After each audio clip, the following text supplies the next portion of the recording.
Oi, gente. Gratidão a Deus pelo privilégio de estarmos aqui, né? Mais uma vez, quase finalizando esse livro precioso, né, do Augusto Cury, 12 semanas para mudar uma vida. E hoje nós vamos falar do capítulo 11, parte 2. E eu quero agradecer a Deus, né, pela oportunidade de nós estarmos juntos aqui e sempre estar aprendendo, né, com Deus. O Senhor nos trouxe esse livro, né, que é uma pérola preciosa para nos dar sabedoria e nos inspirar a ter uma vida transformada, a sermos curados, né, e transformados pelo poder que há no nome de Jesus. E hoje nós vamos o mestre dos mestres da qualidade de vida, né? E hoje a parte, né, 2 do capítulo 11 é a inteligência espiritual, superando os conflitos existenciais. Aí, como que o mestre dos mestres da qualidade de vida fazia isso? Então, vamos começar a nossa leitura, né? E aprendermos aqui.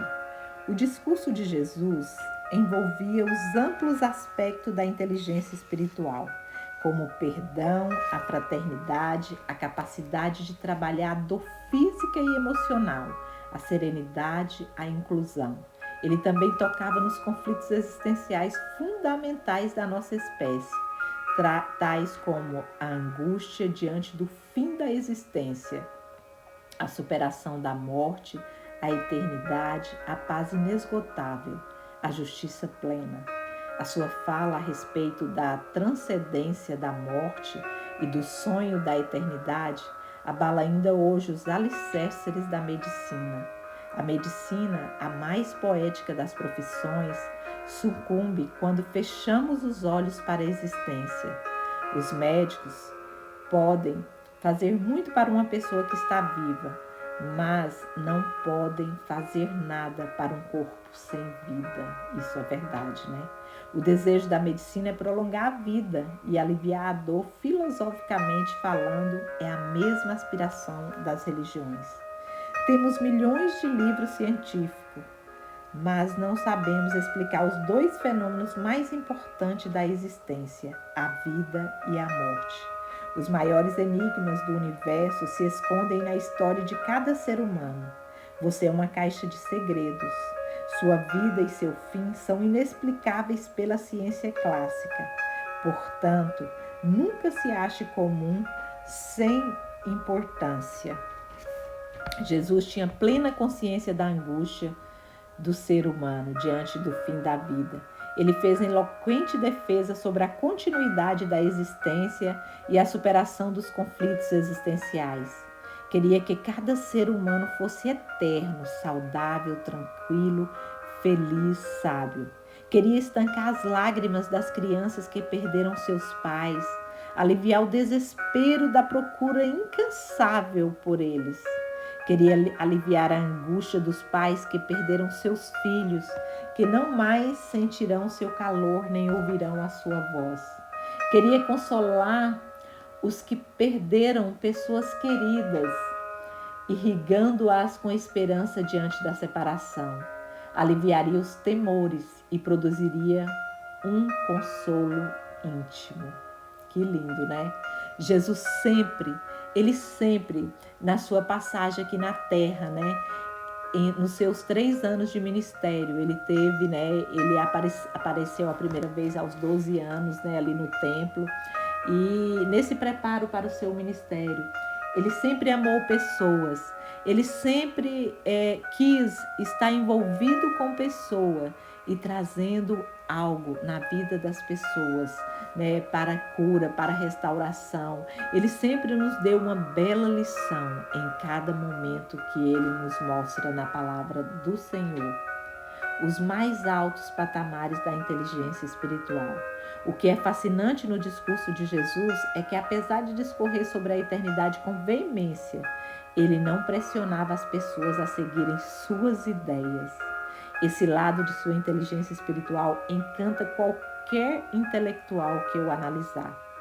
Quer dizer, Jesus ele apresentava o que ele acreditava, o que era melhor para nós, mas ele nunca obrigava as pessoas a nos seguir.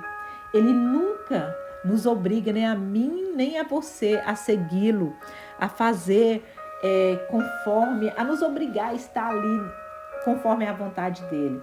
Tanto é que a palavra do Senhor diz em Apocalipse que ele está à porta e bate.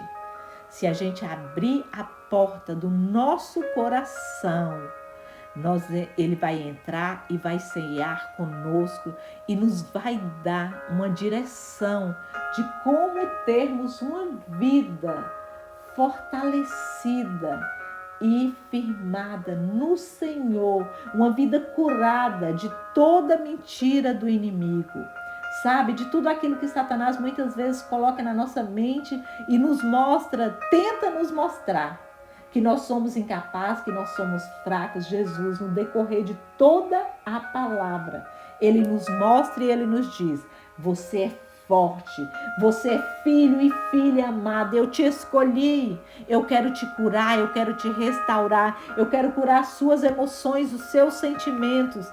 Não deixe os pensamentos, malignos tomar sua mente. Seja inteligente emocionalmente, escolha, como diz ali nos frutos do Espírito em Gálatas 5, tenha domínio próprio, escolha não deixar Satanás escravizar a sua vida através dos seus pensamentos, sabe? Através de pensamentos ruins, sabe? Mas toma posse da palavra, toma posse daquilo que a Bíblia diz que você é escolhido, independente do que você esteja vivendo. O Senhor fala para mim e para você: você é filho e filha amada. Viva como um filho e filha amada.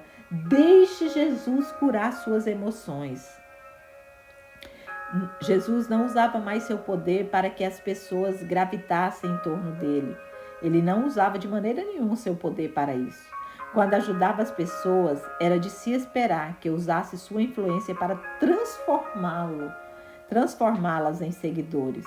Uma das coisas que mais me impressionaram ao escrever a coleção de análise da inteligência de Cristo é que, ao analisar os detalhes das suas reações nas suas 4 biografias ou evangelhos, percebi claramente que ele não cobrava nada das pessoas que ajudava. Então, nunca cobre o que você faça pelas pessoas. De graça você recebe e de graça você dá. Pedia segredo a elas sobre o que ele havia feito. Suplicasse que não contasse para ninguém. É quase incompreensível sua maturidade e gentileza. Sua ética era uma poesia que exalava como perfume. Diferente da maioria de nós, o que ele fazia com uma mão, não alardeava com a outra. Qualquer político ou líder da atualidade ama proclamar seus feitos. Gosta de estar estampado na mídia. Alguns pagam para sair nas colunas sociais. O mestre dos mestres pedia silêncio. Tornou-se um fenômeno social sem precedente, pois era impossível ocultar alguém com sua inteligência, atitudes e oratória. Mas preferia ser discreto. Certa vez contou uma parábola nos encorajando a amar a discrição e a humildade, que são importantes características da inteligência espiritual. Diz que quando alguém fosse convidado para uma festa, ele deveria sempre procurar os últimos lugares, os de menos visibilidade social, e não os primeiros, pois ao se assentar aos primeiros lugares, poderia passar por um vexame público se o anfitrião lhe pedisse para sair daquela posição, dizendo que ela estaria designada a pessoas mais importantes. Mas se ele se sentar nos últimos lugares e o anfitrião lhe pedir para tomar a posição dos primeiros, isso lhe seria uma honra. Jesus nunca procurou os primeiros lugares. Ele nunca quis aparecer por aparecer. Jamais viveu em função do prestígio social. Por isso, alguns dias antes de morrer, ele estava na casa de um leproso, Simão, sentado ao redor da sua mesa e não fazendo reuniões de cúpula. Seu maior desejo era servir e não ser servido. Era dar e não receber. A única vez que aceitou estar acima dos outros foi quando esteve pendurado numa cruz. E ele esteve naquela cruz por amor a mim e a você, para que os nossos pecados fossem perdoados. Ele se fez pecado por amor a nós. Tem amor maior do que esse? Eu queria que você refletisse sobre esse amor imensurável de Jesus por nós. O ser humano tem plena liberdade de ser um ateu, seguir a sua consciência, mas não há dúvida de que o desenvolvimento da inteligência espiritual, através da oração, meditação e busca de respostas existenciais, além de resolver conflitos internos, aquieta o pensamento, apazigua as águas da emoção e traz saúde para a psique. Últimas palavras, um amor inexplicável. Embora fosse amante da discrição, as pessoas ficavam tão arrebatadas por seus gestos que não conseguiam deixar de segui-lo. Multidões, constituídas inclusive de mulheres e crianças, o acompanhavam até por lugares desérticos. Ele exalava um amor que atraía o espírito humano. Certa vez ele proferiu um discurso e usou uma figura de linguagem que abalou seus ouvintes. Diz que quem comesse da sua carne e bebesse de seu sangue teria a vida eterna. Ele se referia a comer das suas palavras, a beber da fonte da sua qualidade de vida. Mas por não entenderem a sua intenção, alguns ouvintes ficaram perplexos e o abandonaram. Nessa situação delicada, Jesus fitou os olhos do seu discípulo mais íntimos e deu-lhe liberdade também de partirem. Sabe? Então, uma vez que nós encontramos com Jesus e nós nos alimentamos da tua palavra, esta palavra nos transforma, essa palavra ela nos traz vida, ela nos cura emocionalmente, fisicamente, nos liberta de todo o egoísmo, de toda soberba, sabe, de todo orgulho, de tudo aquilo que nos prende. Essa palavra, ela nos cura. Oh Deus maravilhoso! Os discípulos não esperavam uma atitude dessas. Já estava com ele há mais de 2 anos. Então Pedro se adiantou e disse: para onde iremos se tu tens a palavra de vida eterna? Só Jesus tem palavras de vida eterna para nos dar. Nós não encontramos palavra de vida eterna em outras pessoas, somente em Jesus. Ele viveu na plenitude uma das funções mais excelentes da inteligência, a arte de expor e não impor suas ideias. Expunha sem medo e sem pressões. Os seus pensamentos deixavam às pessoas a opção de amá-lo ou rejeitá-lo. Nem os pais mais sensíveis dão essa liberdade para seus filhos. Frequentemente, quando os filhos não reconhecem seu valor, eles criticam sua ingratidão.